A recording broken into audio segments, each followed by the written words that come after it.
नमस्ते दोस्तों, हमारे चैनल में फिर से आपका एक बार स्वागत है। तो चलिए इस यात्रा को आगे बढ़ाते हैं और आपको ले चलते हैं मध्य प्रदेश के एक और शहर की तरफ जिसे इंदौर कहते हैं। यह शहर 78 किलोमीटर की दूरी पर नर्मदा नदी के किनारे स्थित है। यह एकमात्र मंदिर है जो नर्मदा नदी के उत्तर में स्थित है। यहाँ पर भगवान शिव नदी के दोनों तट पर स्थित हैं। महादेव को यहाँ पे अमलेश्वर रूप में पूजा जाता है। इस मंदिर को ओमकारेश्वर ज्योतिर्लिंग मंदिर कहा जाता है। धार्मिक मान्यताओं के अनुसार ओमकारेश्वर ज्योतिर्लिंग के आसपास कुल 68 तीर्थ स्थल है। यहाँ पर भगवान शिव 33 करोड़ देवी देवताओं के साथ विराजमान है। महाशिवरात्रि के अवसर पर इस मंदिर में शिव भक्तों की भारी भीड़ और दर्शन पूजा के लिए आती है। उज्जैन स्थित महाकालेश्वर ज्योतिर्लिंग की भस्म आरती की तरह ओमकारेश्वर मंदिर में शयन आरती विश्व प्रसिद्ध है। हालांकि ओमकारेश्वर ज्योतिर्लिंग मंदिर में भगवान शिव को सुबह, मध्य और शाम के तीनों प्रहरों की आरती होती है। मान्यता है कि रात्रि के समय भगवान शिव यहाँ पर प्रतिदिन सोने के लिए आते हैं। मान्यता यह भी है कि इस मंदिर में महादेव माता पार्वती के साथ चौसर खेलते हैं। यही कारण है कि रात्रि के समय यहाँ पर चौपड़ बिछाई जाती है। आश्चर्यजनक बात यह है कि जिस तरीके से इस मंदिर के भीतर रात के समय परिंदा भी पर नहीं मार सकता, उसमें सुबह चौसर और उसके कुछ पासे इस तरह बिखरे मिलते हैं जैसे रात्रि के समय किसी ने उससे खेला हो। इस मंदिर की एक कथा आती है जिसके अनुसार राजा मानधाता ने एक बार भगवान शिव की कठिन तपस्या की, जिससे प्रसन्न होकर महादेव ने उन्हें दर्शन दिए और उन्हें 2 वर मांगने के लिए कहा। जिसके बाद मानधाता ने पहले वर में उन्हें इन्हीं स्थान पर विराजमान होने के लिए कहा और दूसरे बाद अपने नाम के साथ मेरा नाम भी जुड़े रहने के लिए मांगा। मान्यता है कि तभी से भगवान शिव यहाँ पर विराजमान है और लोग इस क्षेत्र को मानधाता के नाम से भी जानते हैं। मान्यता है कि ओम शब्द से ही बने हैं ओमकारेश्वर महादेव ज्योतिर्लिंग। यदि आप इंदौर की यात्रा करते हैं तो एक बार ओमकारेश्वर महादेव ज्योतिर्लिंग के दर्शन जरूर करें। तो चलिए आपको ले चलते हैं इस यात्रा के अगले पड़ाव की तरफ जो उत्तरी भारत में ले जाता है।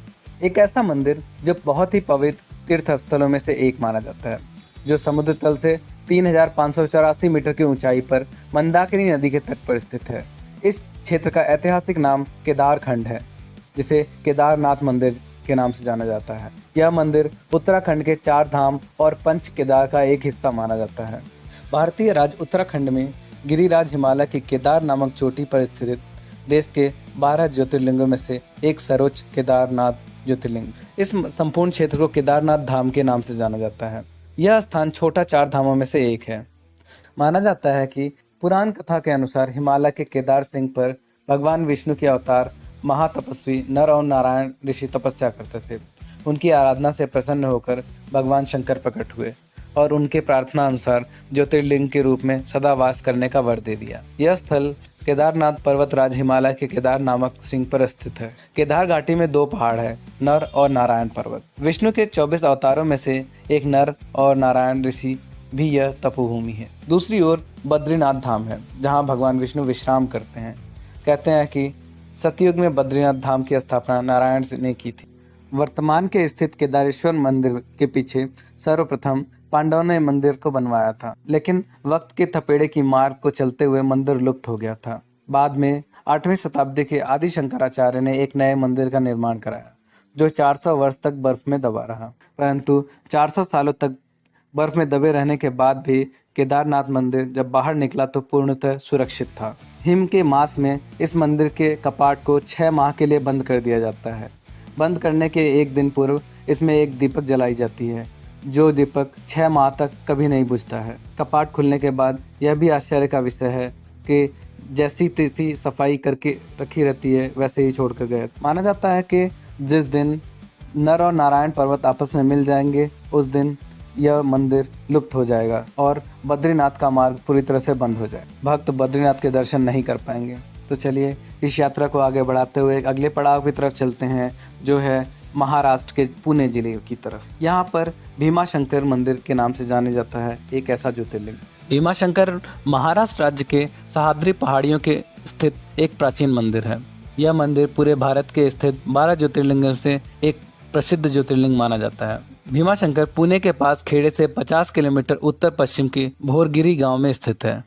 यह पुणे से 125 किलोमीटर दूर स्थित है। हालांकि दिनों में भीमाशंकर को वन्य जीव अभयारण्य घोषित किए जाने के बाद इसका काफी महत्व बढ़ गया है। विभिन्न प्रकार के पंछी, जानवर, कीड़े और पौधे देखे जा सकते हैं।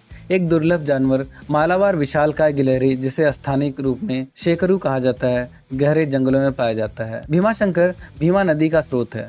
यह पंढरपुर से चंद्रभागा के नाम से जाना जाता है। किंवदंती के अनुसार भीमाशंकर नाम की उत्पत्ति भीमा नदी से ही हुई थी, जो भगवान शिव और राक्षस त्रिपुरासुर के बीच युद्ध के कारण वाष्पित हो गई थी। भीमाशंकर ज्योतिर्लिंग के पीछे की कथा कुछ इस प्रकार है। कहते हैं कुंभकर्ण के पिता का नाम भीम था। कहते हैं कुंभकर्ण को करकटी नाम की एक महिला पर्वत में मिली। उसे देखकर कुंभकर्ण उन पर मोहित हो गया और उनसे विवाह कर लिया। विवाह के बाद कुंभकर्ण लंका लौट आया, लेकिन करकटी पर्वत पर ही रही।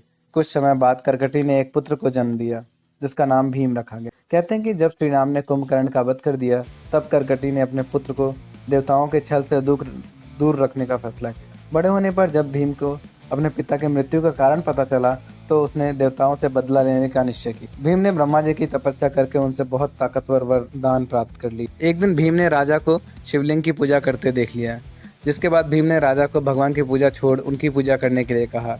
राजा की बात न मानने पर भीम ने उन्हें बंदी बना लिया। राजा ने कारीगर में ही रहकर शिवलिंग बनाकर उनकी पूजा करने लगे।